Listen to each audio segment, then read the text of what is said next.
નમસ્કાર મારા વાલા વિદ્યાર્થી મિત્રો, સ્વાગત છે તમારું। આજે મિત્રો વાત કરીશું ધોરણ 10માં સંસ્કૃત વિષયની જે બોર્ડની એક્ઝામ મિત્રો લેવામાં આવનાર છે તેનો મિત્રો પેપરનો આપણે મોસ્ટ આઈએમપી પેપરનું સોલ્યુશન આજે આ વિડીયોમાં કરવા જઈ રહ્યા છીએ, જે તમારી આવનારી એક્ઝામમાં મિત્રો ખૂબ જ ઉપયોગી નીવડશે। તો ચાલો વિદ્યાર્થી મિત્રો આપણે વિડીયોની શરૂઆત કરીએ। તેના પહેલાં તમે ખાસ કરીને ચેનલમાં નવા છો તો મિત્રો ચેનલને અવશ્ય સબસ્ક્રાઈબ કરી વિડીયોની લાઇક અને શેર કરવાનું ન ભૂલતા, જેથી કરી અમે તમારા સુધી ધોરણ 10ના તમામ વિડીયો અને તમામ પેપરનું સોલ્યુશન મોકલી શકીએ। સૌપ્રથમ મિત્રો વિભાગ નંબર એ છે જેની અંદર તમને ગદ્ય વિભાગ પૂછવામાં આવનાર છે। ગદ્ય વિભાગની અંદર મિત્રો ગદ્યખંડનું ગુજરાતી ભાષામાં અનુવાદ કરવાનું કહેવામાં આવશે। અહીં મિત્રો તમને 2 ગદ્યખંડ આપવામાં આવશે, પરંતુ તમારે કોઈ પણ એક ગદ્યખંડનો અનુવાદ કરવાનો છે, જેના મિત્રો એક ગદ્યખંડના તમને અહીંયા 4 ગુણ મળવાપાત્ર થાય છે। તો અહીંયા તમે મિત્રો બંને ગદ્યખંડ છે એ જોઈ શકો છો। તમારે જે મિત્રો આવડતું હોય તે બંને ગદ્યખંડમાંથી એકનો અનુવાદ કરવાનો છે, પરંતુ અત્યારે મિત્રો બંને ગદ્યખંડનું તમારે જે અનુવાદ છે એ વાંચી લેવાનું છે અને મિત્રો તૈયારી કરી લેવાની છે। એના પછી નીચે આપેલા સંસ્કૃત પ્રશ્નોત્તર વિકલ્પમાંથી સંસ્કૃતમાં લખવાના છે કોઈ પણ 2। અહીંયા મિત્રો તમને પ્રશ્ન આપેલો છે કે શ્રેષ્ઠી પુત્રસ્ય નામ કિમ આસિત, તો તમને 3 ઓપ્શન આપેલા છે, તેમાંથી સાચો ઓપ્શન છે શક્તિ કુમારઃ। ચોથું છે કુપિતા બુદ્ધિ કી ન પશ્યતિ, તો મિત્રો આમાં જવાબ આવે છે આત્મદોષમ। પાંચમું છે ભોજસ્ય કીર્તિ કેન આસિત, તો જવાબમાં આવશે મિત્રો ભોજ વ્યાકરણે। એના પછી મિત્રો જોઈશું નીચે આપેલા પ્રશ્નોના ઉત્તર ગુજરાતી ભાષામાં લખવાના છે કોઈ પણ 2। ખાસ મિત્રો મોસ્ટ આઈએમપી છે, તૈયાર કરી લેજો। પ્રશ્ન છે કે લેખકે મનુષ્યોને કાષ્ઠખંડ જેવા શા માટે કહ્યા છે। એના પછી કૂટનાથી વિત્તદાસની છેતરવા માટે કઈ યોજના બનાવી। અને 8મો પ્રશ્ન છે અજાણ્યા પુરુષના પુત્રની સી દશા થઈ હતી, તો એનો યોગ્ય જવાબ મિત્રો આપણે તૈયાર કરી લેવાનો છે। એના પછી મિત્રો તમને એક ટૂંક નોટ પૂછવામાં આવશે, કોઈ પણ એક લખવાની છે, પરંતુ આપણે અહીંયા બંને ટૂંક નોટ તૈયાર કરી લેવી। આવર્ત પાત્ર નામના વિજ્ઞાનને સમજાવવાનો છે। અને બીજો પ્રશ્ન છે બ્રહ્માનો દુર્વાસાનો ઠપકો, તો કોઈ પણ મિત્રો તમારે એક લખવાનો છે, જેના 2 ગુણ છે, એક ટૂંક નોટ લા। હવે મિત્રો આગળ જોઈશું ગદ્યખંડ વાંચીને પ્રશ્નના ઉત્તર સંસ્કૃતમાં લખવાના છે। અહીંયા મિત્રો સરસ મજાનો ગદ્યખંડ આપેલો છે અને વાંચવાનો છે, સમજવાનો છે, અને પછી મિત્રો આપણે યોગ્ય જવાબ એના આપવાના છે। 4 પ્રશ્ન છે અને એના ગુણ 4 છે। સૌપ્રથમ મિત્રો પ્રશ્ન તમને પૂછેલો છે સહ અર્જુન કદા તૃષામ અનુભૂતવાન, તો એનો મિત્રો જવાબ તમે અહીંયા લખી શકો છો કે કચ્છિત કાલાનંતરમ સહ તૃષામનુભૂતવાન। બીજું છે યાચિતાસ્વ અર્જુન જલમ પાતુમ કુત્ર ગતવાન, તો એનો પણ મિત્રો સરસ મજાનો જવાબ આપણે અહીંયાથી ને અહીંયા સુધી લખી શકીએ છીએ। સી છે યદા સહ જલપાનાય ઉદ્યતો ભવતી તદા કસ્ય ધ્વનિ શ્રુતવાન, તો એનો પણ જવાબ મિત્રો લખી શકાય આપણે, બરાબર। સી કે તત્ર યદા સહ જલપાનાય ઉદ્યતો ભવતી તદા કસ્યચિત પુરુષસ્ય ધ્વનિ શ્રુતવાન। ડી છે જલમ કીદૃશ અસ્તિ, તો મહાસાય સાગરમ ઇદમ જલમ, બરાબર। તો એવી રીતે આપણે સરસ મજાના પ્રશ્નોના જવાબ મિત્રો ગદ્યખંડમાંથી યોગ્ય જવાબ આપવાના છે। વિભાગ 2ની વાત કરીશું। વિભાગ 2ની અંદર મિત્રો તમારે અહીંયા પદ્ય વિભાગ છે, બરાબર વિદ્યાર્થી મિત્રો। તમને અહીંયા ગુજરાતી ભાષામાં કોઈ પણ એક પદ્યખંડનો અનુવાદ પૂછવામાં આવનાર છે, પરંતુ આપણે બંને તૈયાર કરીશું।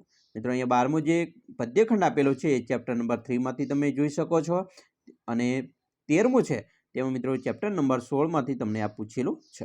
તો મોસ્ટ આઈએમપી મિત્રો ખાસ તૈયાર કરી લેજો। એના પછી સંસ્કૃત પ્રશ્નના ઉત્તર વિકલ્પ સ્વરૂપે છે, તેના લખવાના આવશે, જેની અંદર મિત્રો પ્રશ્ન છે કે કવિહ કી યાચતે, તો કવિહ ભદ્રમ યાચતે। 15મું છે સદીભ લીલયા પ્રોક્તમ કીદૃશત, તો જવાબમાં આવશે અચલમ।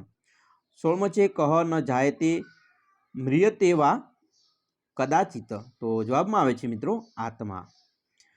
એના પછી મિત્રો ગુજરાતી ભાષામાં કેટલાક પ્રશ્નોના જવાબ લખવાના આવનાર છે, જેમાં તમને પૂછી શકે છે કે સુવર્ણની પરીક્ષા કઈ રીતે થાય છે।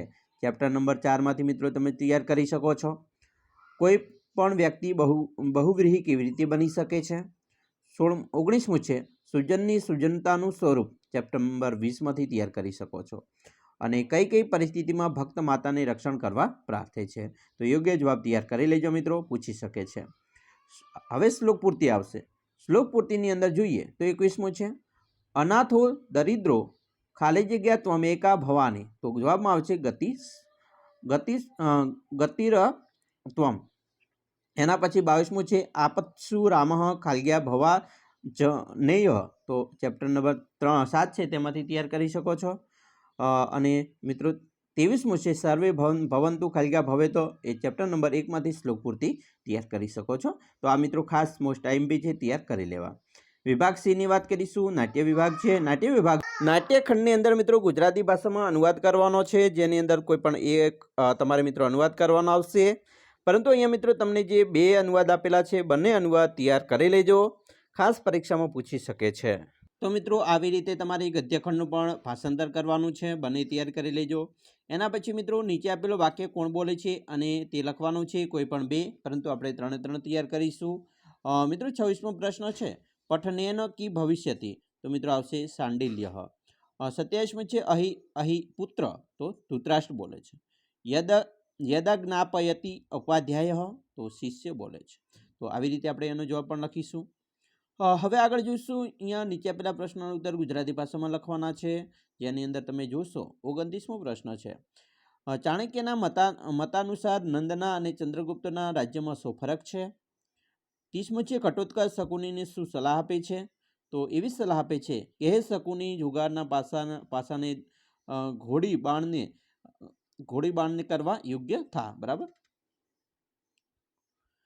આગળ જોઈશું 31મું છે, વિદ્યાભ્યાસ શા માટે કરવો જોઈએ? તો મિત્રો તમામ 3 પ્રશ્નો તૈયાર કરવા જરૂરી છે. હવે જોઈશું ટૂંકનોટ લખવાની. મિત્રો ટૂંકનોટ લખવાની આવશે, કોઈ પણ 2 લખવાની છે. 3 આપણે તૈયાર કરીશું. શ્રી કૃષ્ણનો સંદેશ, આચાર્ય ચાણક્ય, શાંડિલ્યે કરેલું ઉદ્યાનનું વર્ણન. હવે આગળ જોઈશું. અહીંયા મિત્રો તમારા જે પ્રશ્નો છે એ કૌંસમાં પેલા પદોનો ઉપયોગ કરીને વાક્ય બનાવવાના આવશે, કોઈ પણ 2. તો અહીંયા તમે જોઈ શકો છો કે અમે દૂતને હણનારા નથી, તો વયમ દૂતઘાતકાહ ન. 36મું છે, આપણા 3 કર્તવ્યો છે, તો અસ્માકમ ત્રીણી કર્તવ્યાન સંતિ. 37મું છે, ધૃતરાષ્ટ્ર કૌરવોના પિતા હતા, તો ધૃતરાષ્ટ્ર કૌરવાણ જનકા આસિત. તો આવી રીતે આપણે એનું વાક્યનું મિત્રો સંસ્કૃતમાં અનુવાદ કરીશું. વિભાગ D ની વાત કરીશું. વિભાગ D ની અંદર તમે જુઓ તો નીચે આપેલા પ્રશ્નોના જવાબ મિત્રો લખવાના છે, જેની અંદર તમે જોશો તો 38મો પ્રશ્ન છે, તેમાં ગંગા. બરાબર. તો આ જે છે એનો સમાનાર્થી શબ્દ આપવાનો છે, તો અહીંયા મિત્રો જાય છે જાહ્નવી. 39મો મિત્રો છે ધર્મ, એનો વિરોધી શબ્દ છે અધર્મ. એના પછી 40મો પ્રશ્ન છે મિત્રો, અહીંયા વર્તમાન કાળનું અન્ય પુરુષ બહુવચનનું રૂપ મિત્રો પસંદ કરવાનું છે 3 ઓપ્શનમાંથી. તો અહીં આવશે પઠંતી. 41મા પ્રશ્નમાં મિત્રો પૂછી શકે છે ભવિષ્યકાળના ઉત્તમ પુરુષ એકવચનનું રૂપ, તો અહીંયા થશે વદિષ્યામી. 42મું છે ક્રિયાપદનું આજ્ઞાર્થનું અન્ય પુરુષ બહુવચનનું રૂપ પશ્યંતુ. અને 43મું છે વિદ્યાર્થ અન્ય પુરુષ બહુવચનનું રૂપ લખવાનું છે, તો આવે છે ખાદેયુ હ.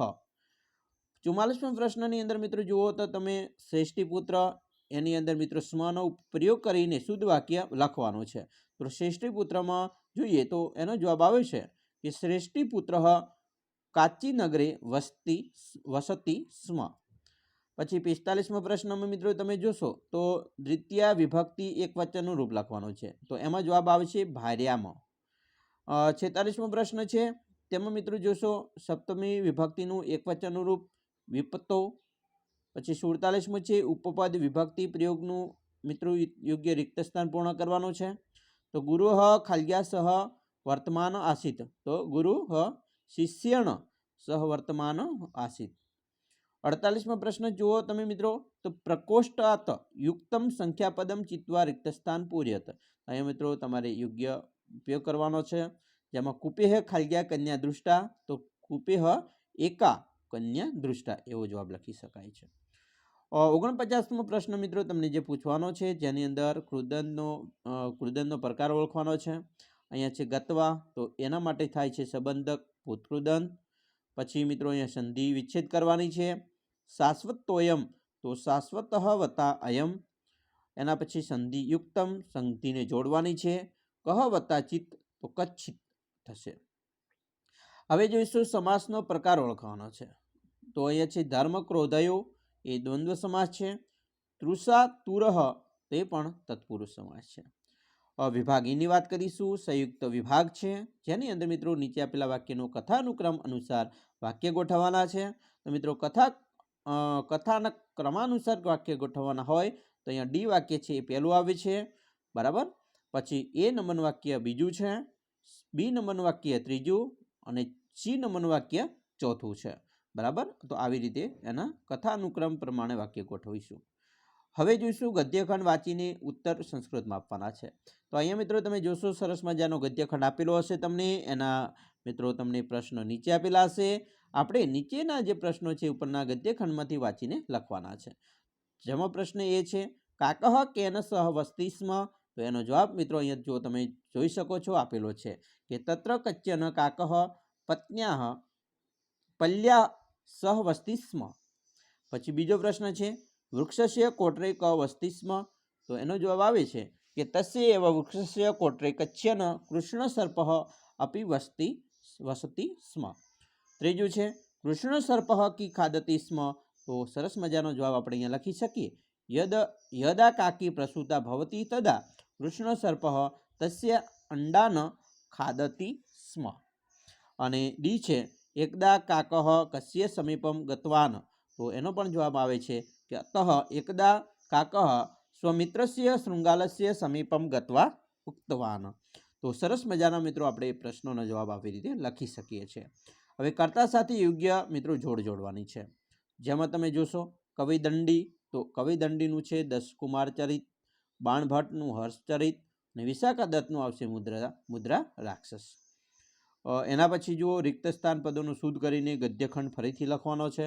જેમાં મિત્રો તમે જોઈ શકો છો એવમ, તો એનો એવમ આવી રીતે લખાશે, માનવીયમ આવી રીતે લખાશે, સિદ્ધાંતમ આવી રીતે લખીશું અને ઉપદિશંતિ, તો ઉપદિશંતિ આવી રીતે લખી અને વાક્ય ફરીથી લખીશું. હવે મિત્રો આગળ જોઈએ તો શ્લોકનો અનુવાદ કરી અર્થ વિસ્તાર કરવાનો છે. કોઈ પણ એક, પરંતુ આપણે બંને અર્થ વિસ્તાર અહીંયા કરવાના છે, બરાબર. તો બંને અર્થ વિસ્તાર મિત્રો પાકા કરી લેજો. તો આવી રીતે તમારું જે બોર્ડનું પેપર છે મિત્રો સેમ આવી રીતે જવાનું છે. મોસ્ટ આઈએમપી આદર્શ પ્રશ્નપત્ર છે. તો ખાસ મિત્રો વિડીયો તમે આખો જોયો હશે, નિહાળ્યો હશે. આશા રાખીએ છીએ તમને આપણો વિડીયો ગમ્યો પણ હશે. વિડીયો ગમ્યો હોય તો મિત્રો લાઇક કરજો, તમારા મિત્રો સુધી વિડીયોને શેર કરવાનું પણ ન ભૂલતા, અને ચેનલમાં નવા છો તો ચેનલને અવશ્ય સબસ્ક્રાઈબ કરજો.